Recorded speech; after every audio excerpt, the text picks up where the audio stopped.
Deyirəm kız bizim mahalleden Şahnaza ne kadar yoldu. Ben ne bileyim ne kadar yoldu. Oğaz ki sen çöl eşya kalıpsan çöllerde, 24 saat kal çöllerde, ül aparırlar çaya 200 min pul verirler çölde. Ben neyim indi mod budu da doğmayayım. Valla seni görüm ağa Məbəlfəzdən özün kimi birisi rast gelsin. Bala! İnanamı çırmış zəhrimar. Mənə pul vermən özüm. Bala mənim pulum zadım yox Bax, qadam. mənə pul vermən özüm. Bala dədən əvə pul koymuş yanasa. Mənə doğmayaydınız da axı. Allah məni yandırsın ki sizi doğdum. Bir dəst takılmış doğdum. Bir daş doğardım koyardım xarabamın ocağına.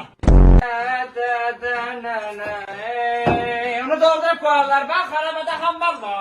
Arba, bir de onu dolduramıyorsan araba yapışırdı. Sütten akşama gelip işleyip geldim, yordun onu dolduracağım ileride. Bu işte. Koymuştun hareket etmiyor. Allah məni də yandırsın, mənə verən də yandırsın. Yarasa bu beş hesaplar. Kırılmışın biri diyemem ben senden çıkacağım ölümü tükeceğim çöllere. O biri kırılmış pul ver pul yoktu doğmayan. Allah məni öpsün.